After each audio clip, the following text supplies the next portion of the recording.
اللہ جل شانہ کائنات کا خالق اور مالک ہے، پوری کائنات کو تنہا بنانے والا ہے۔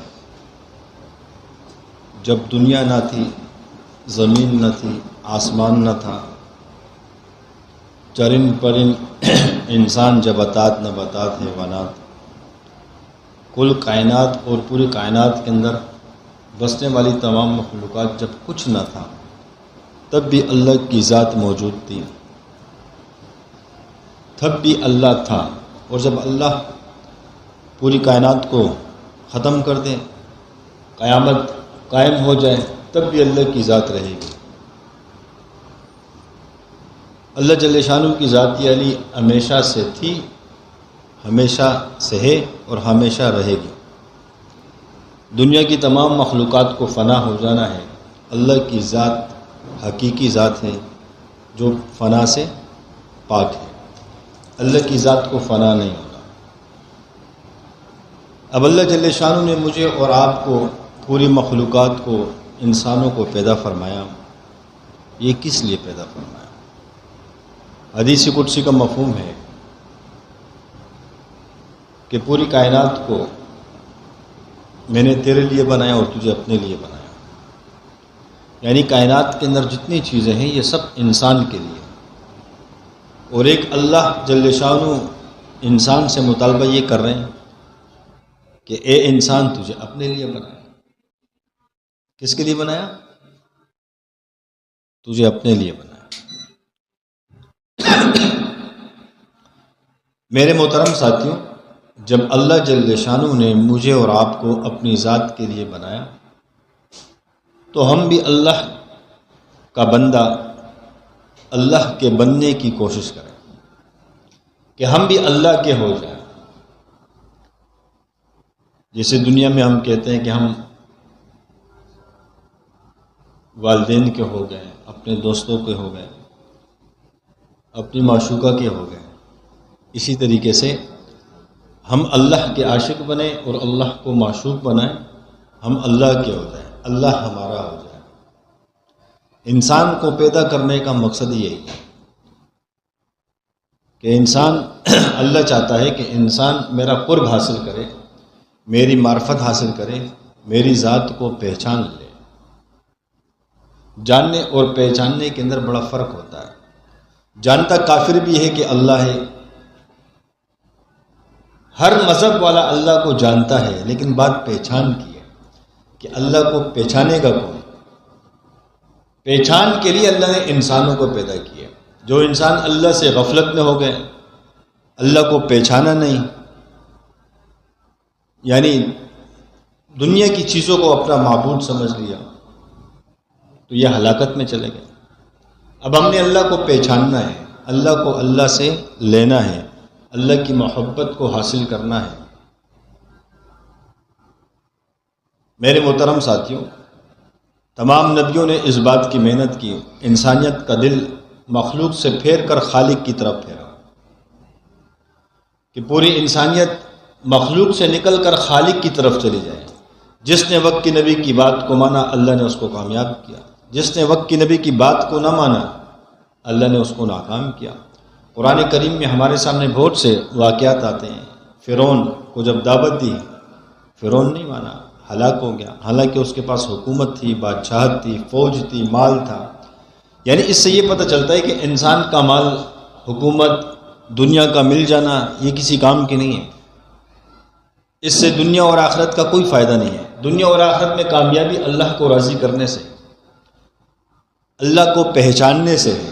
یعنی اب بتاؤ، فرعون ہلاک ہوا کہ نہیں؟ تو کیا اس کے مال نے اس کو اس کا ساتھ دیا؟ اس کے مال نے اس کو بچایا؟ اس کی سلطنت، اس کی بادشاہت نے اس کو بچایا؟ اس کی حکومت نے بچایا اس کو؟ اس کی فوج نے اس کو بچایا؟ نہیں۔ میرے محترم ساتھیوں، جس کے ساتھ اللہ ہو جائے، جو اللہ کا بن جائے، یہی کامیابی کی طرف انسان چلا جاتا ہے اور یہی شخص کامیاب ہو جاتا ہے۔ تو کامیابی کے نقشے ہم اور آپ سمجھتے ہیں کہ دنیا ہے۔ کسی نے کامیابی کو دنیا سمجھ لیا، کسی نے تجارت کو کامیابی کا ذریعہ سمجھ لیا کہ ہم بڑے تاجر بنیں گے، ہم کامیاب ہو جائیں گے۔ کسی نے وزارت کو بڑا سمجھ لیا کہ ہم وزیر بنیں گے تو ہم کامیاب ہو جائیں گے، کسی نے حکومت کو بڑا سمجھا کہ حکومت حاصل ہو جائے گی، ہمارے ہاتھ میں کامیابی آ جائے گی، کسی نے مال کو سمجھا کہ مال کے اندر کامیابی ہے، مال ہمارے ہاتھ میں آ جائے گا تو ہم کامیاب ہو جائیں گے، اور کسی نے اعلیٰ تعلیم کو کامیابی سمجھا کہ اعلیٰ تعلیم حاصل ہو جائے گی تو ہم کامیاب ہو جائیں گے۔ نہیں میرے دوستو، کامیابی تو اللہ دیتا ہے، کامیاب وہ شخص ہوگا جس کے پاس اللہ ہوگا، جو اللہ کو جانے گا، اللہ کو پہچانے گا۔ اگر عہدوں میں کامیابی ہوتی، نمرود ناکام ہو کر نہ جاتا، مال کے اندر کامیابی ہوتی، نمرود، فرعون یہ بڑے مال والے تھے تو یہ ناکام ہو کر نہ جاتے، حکومت میں کامیابی ہوتی تو تب بھی یہ فرعون وغیرہ یہ نہ جاتے۔ میرے محترم ساتھیوں، کامیابی تو اللہ کو راضی کرنے میں ہے، اللہ جل شانہ کے ساتھ تعلق بنانے میں ہے۔ اسی اللہ کے ساتھ تعلق بنانے کے لیے، اپنی زندگی کو کامیابی کی طرف لے جانے کے لیے ہم اللہ والوں کے پاس جاتے ہیں، خانقاہوں میں جاتے ہیں، اللہ والوں کی جوتوں میں بیٹھنے کو بڑی سعادت سمجھتے ہیں۔ کیوں؟ کہ اصل کامیابی وہی ہے کہ ہمیں اللہ مل جائے۔ اب اللہ مل جائے، اب چاہتے ہمارا مقصود کیا ہے کہ اللہ میں مل جائے۔ اب اللہ والوں کی جوتوں میں کیوں بیٹھتے ہیں؟ وہ اس لیے اللہ والوں کے جوتوں میں بیٹھتے ہیں کہ ان کے دل میں اللہ ہے، ان کے دل میں جو اللہ ہے، اللہ کی محبت ہے، وہ ان کے دلوں سے منتقل ہو کر ہماری طرف بھی آئے، ان کے دلوں سے ٹرانسفر ہو کے ہمیں بھی وہ فیض مل سکے، ہم بھی اس سے فیضیاب ہو سکے۔ میرے محترم ساتھیوں، اسی لیے اللہ والوں کے پاس جاتے ہیں تاکہ ہمارے دل جو ہے نا یہ روحانی بن جائے، دل ہمارے روشن ہو جائے، دل کی آنکھ ہماری جاگ جائے، اور یہ دل اللہ کے ساتھ وابستہ ہو جائے۔ کیونکہ حدیث قدسی کا مفہوم ہے کہ اللہ کی ذات نہ زمینوں میں سماتی ہے نہ آسمانوں میں سماتی ہے، واحد ایک مومن کا دل ہے جس میں اللہ کی ذات سماتی ہے۔ ایک حدیث کا مفہوم ہے، حدیث قدسی کا مفہوم ہے کہ تم مسجد کو شہید کر دو، یہ میں برداشت کر لوں گا، لیکن کسی مومن کا دل مت دکھانا، کیونکہ دل کے اندر اللہ رہتا ہے۔ کون رہتا ہے؟ دل کے اندر اللہ رہتا ہے۔ یعنی یہ دل بڑے کام کی چیز ہے۔ دیکھو نبیوں نے دلوں پر محنت کی، اللہ والے بھی دل پر محنت کرتے ہیں کہ ہمارے دل جو ہے نا یہ قلب سلیم بن جائے، یہ اللہ کا عرش بن جائے۔ میرے محترم ساتھیوں، یہ دل جو ہے یہ ایک دن میں نہیں بنتا، اس پہ رگڑے مارنے پڑتے ہیں، اس کے لیے مجاہدات کرنے پڑتے ہیں، اس کے لیے محنت کرنی پڑتی ہے،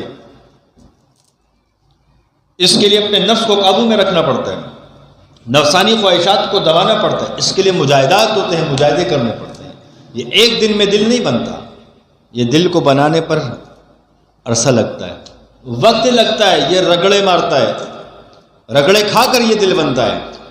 حدیث کا مفہوم ہے کہ آپ علیہ الصلوۃ والسلام نے فرمایا کہ انسان کے جسم کے اندر ایک دل ہے، یعنی انسان کے جسم کے جتنے بھی اعضاء ہیں ان تمام اعضاؤں میں ایک دل ہے جو پورے جسم کا بادشاہ ہے۔ آپ علیہ السلام نے فرمایا کہ وہ دل ہے، وہ دل ہے، وہ دل ہے، اور فرمایا کہ اگر یہ دل ٹھیک ہو گیا تو جب بادشاہ ٹھیک ہو جائے تو پھر پوری رعایا اس کے تابع ہوتی ہے۔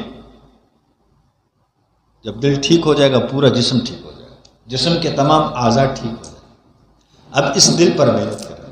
ہم زبان سے پڑھتے ہیں اللہ اللہ 70,000 مرتبہ پڑھتے ہیں تو دل ایک مرتبہ پڑھتا ہے۔ کتنی مرتبہ؟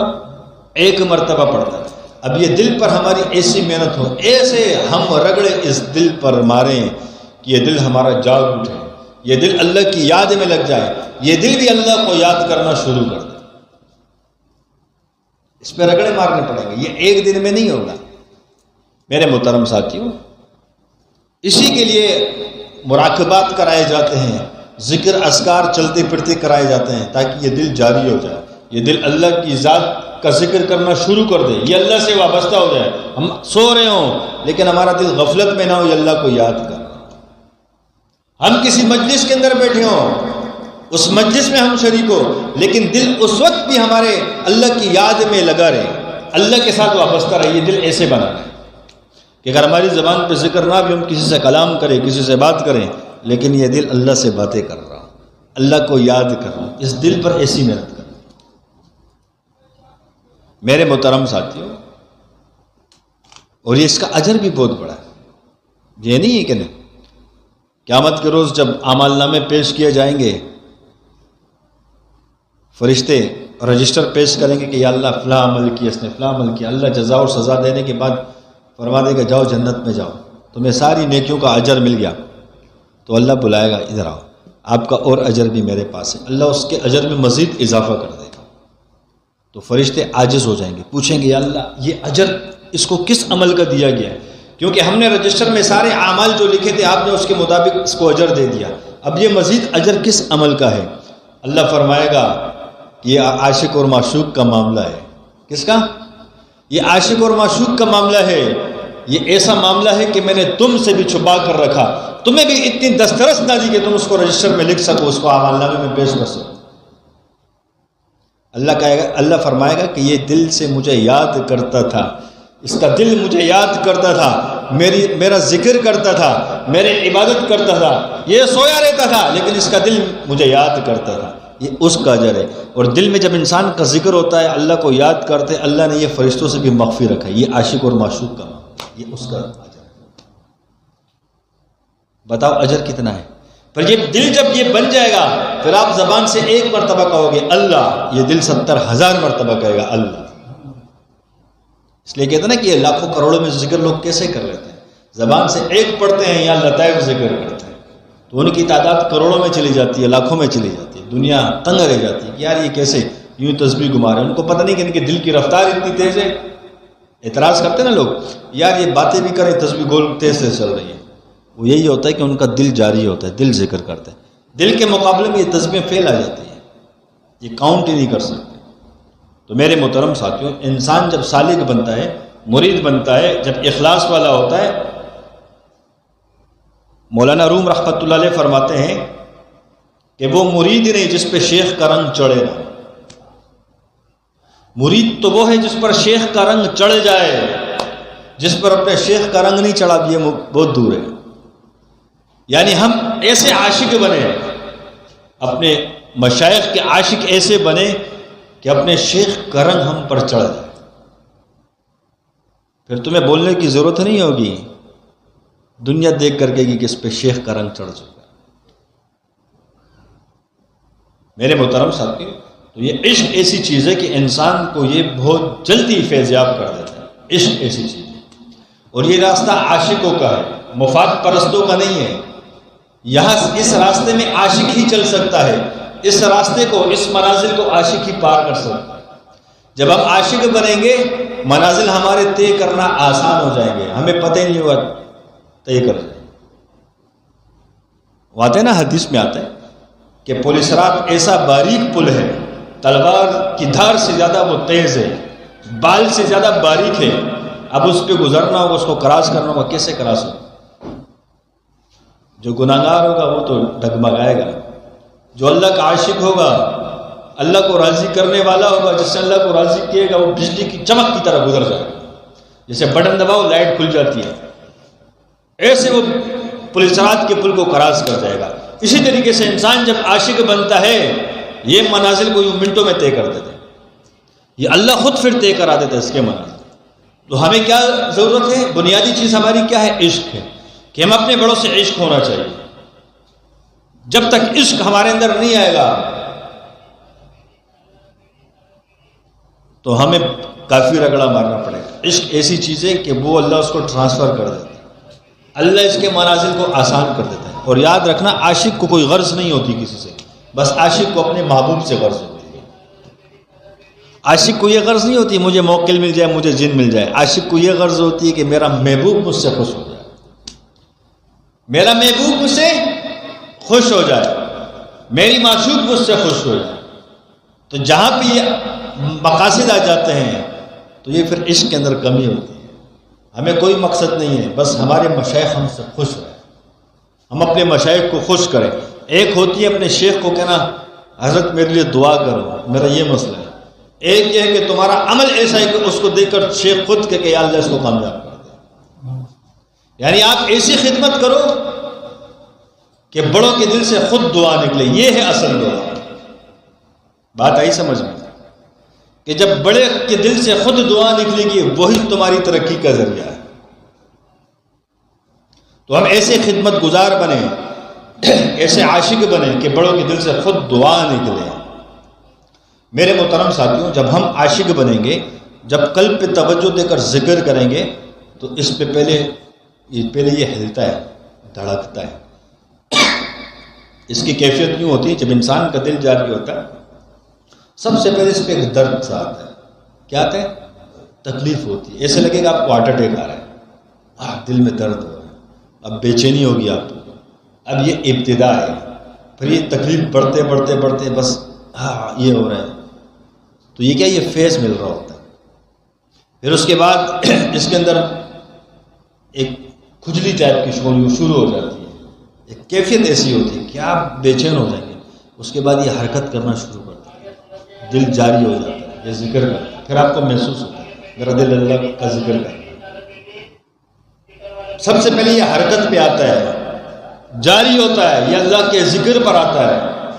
جب یہ دل ذاکر بن جاتا ہے اس کے بعد اس پر نور کا رنگ آتا ہے۔ کس کا رنگ آتا ہے؟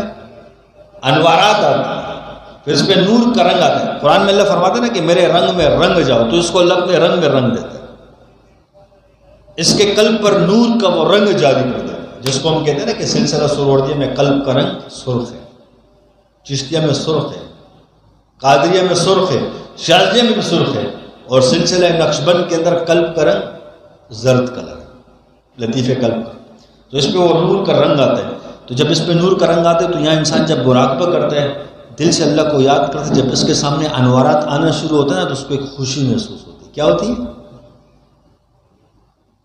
اس کی ایک جستجو اور بڑھ جاتی ہے۔ پھر یہی اس کے بعد اس پہ ادراک کے راستے اللہ کھول دیتا ہے، اس پر ادراکات ہونا، علمی ادراکات شروع ہو جاتے ہیں۔ میرے محترم ساتھی، اس کے بعد یہ شکل اختیار کرتا ہے، پھر علم اس پر آنا شروع ہو جاتا ہے۔ تو یہ اسٹیپس انسان کو جاتا ہے۔ تو اصل چیز کیا ہے؟ دل پہ ہم محنت کریں کہ یہ دل ہمارا دل بن جائے، یہ قلب ہمارا قلب سلیم بن جائے۔ اس طریقے سے ہر لطیفہ پر محنت ہے۔ تو میرے محترم ساتھیوں، ہم اس کی طرف توجہ دیں۔ یہ جنات موکلات ہمارے سلسلے کا حصہ ہے لیکن کل نہیں ہے۔ آج کے دور میں یہ تصوف کوئی کسی کو نہیں سکھاتا، وہ سکھاتا اس لیے نہیں کہ وہ خود ماہر نہیں ہوتا۔ آج اللہ نے ہمیں یہ سلسلہ دیا ہوا ہے، میرے محترم ساتھیوں اپنے سلسلے کی قدر کریں۔ قسم کھا کے کہہ رہا ہوں کہ اللہ نے ہمیں اس دور میں جو سلسلہ دیا، جو تصوف دیے، بہت سے آپ کو برکت والے بزرگ نظر آ جائیں گے، کوئی کس کا خلیفہ ہے، کوئی کس کا خلیفہ ہے، برکت والے۔ بات علم کی ہو رہی ہے کہ یہاں اس سلسلے کا چھوٹا بچہ جب ان سے کلام کرنا شروع کرتا ہے تو وہ سمجھ جاتا ہے کہ یار ان کو اللہ نے دیا۔ تو میرے محترم ساتھیوں اپنے سلسلے کی قدر کریں، کسی کی باتوں میں نہ آئیں، کسی کو دیکھ کر متاثر ہونے کی کوشش نہیں کریں۔ اللہ نے شاذلی کو ایسے عقل سلیم دیا ہوا ہے کہ تمہیں کتابوں کی، جیسے کہتے ہیں نا کہ بعض عملیات کی فلاں کتاب، جیسے لوگ کتابی بن جاتے ہیں، علم تو ہوتا نہیں، کتاب سے کرتے ہیں، ایک کتاب میں عمل ہے، وہ کتاب میں عمل ہے۔ تو اللہ نے پھر شاذلی کو ایسے بنا دیتا ہے کہ جب کسی کتاب پہ توجہ مارتے ہیں پورے کتاب کے ادھر سب ٹرانسفر ہو جاتا ہے۔ تو جب اللہ تمہیں یہ بنا رہا ہے، تمہیں پھر خامخواہ اپنے سلسلے سے ہٹ کر بدگمانوں کی ضرورت تو نہیں ہے نا کہ یار سلسلے سے تو کچھ نہیں مل رہا، اس کتاب میں دیکھ لوں کوئی عمل۔ اس کا تو مطلب یہ کہ سلسلے کی ناقدری ہو رہی ہے نا، کہ تمہیں اللہ کمال تک پہنچا رہے، کمال پہ لے جا رہے ہو، تم نیچے جا رہے ہو۔ میرے محترم ساتھی، ہم اپنے دل پر محنت کریں، اپنے آپ کو بنانے کی کوشش کریں گے نا، کوشش انشاءاللہ تعالی کہ ہم نے جتنا وقت کو ضائع کیا اس پہ ہم توبہ استغفار کریں، جتنا بھی وقت ضائع اپنے آپ کو بنانے کی فکر کریں۔ یہ سلسلہ ہے، صرف عملیات نہیں ہے، عملیات ایک جزیات ہے، کلیات نہیں۔ اللہ نے ہمیں سلسلہ دیا، اس کا مطلب یہ نہیں کہ عملیات کی ناقدری نہیں ہونی چاہیے، ناقدری کی بات ہی نہیں ہے۔ مطلب یہ کہ ہم صرف عملیات کو سب کچھ نہ سمجھیں۔ اللہ نے ہمیں سلسلہ سہروردیہ، چشتیہ، قادریہ، نقشبندیہ، شاذلیہ، شتاریہ، ان تمام سلاسل سے اللہ نے مالا مال اس سلسلے کو فرمایا، اس کی فیوزات سے، برکات سے، علم ظاہر سے، علم باطن سے، ان کے کمالات سے۔ وہ حضرت نہیں فرماتے ہیں کہ جو تم کتابوں میں بڑے بڑے بزرگوں کے کمالات پڑھتے وہ سلسلے کے بچوں کے پاس ہے۔ یہ بڑے بڑے بزرگوں کی کمالات پڑھے نا کتابوں میں، وہ سلسلے کے بچے کو حاصل ہے۔ تو اپنے سلسلے کی قدر کیوں نہ کریں؟ یہ شیطان ہمیں اکساتا ہے، کیا کرتے ہیں؟ تو ہم مایوس نہ ہوں، شیطان کی باتوں میں نہ آئیں. ہم سب سے پہلے اسٹیپ کیا ہے ہمارا؟ عاشق بن. عاشق نہیں ہے، بن جائے عاشق. جب عاشق بنیں گے آگے منازل طے کرنا آسان ہو جائے گا. تو بنیں گے نا انشاءاللہ عاشق. نماز کو کتنا وقت رہتا ہے؟ 34 پر ہے. چلے 10 منٹ ہے. 6:20 پر اذان ہے. چلے انشاءاللہ پھر نماز کے بعد ہلکا ذکر کرتے ہیں. نماز پڑھو.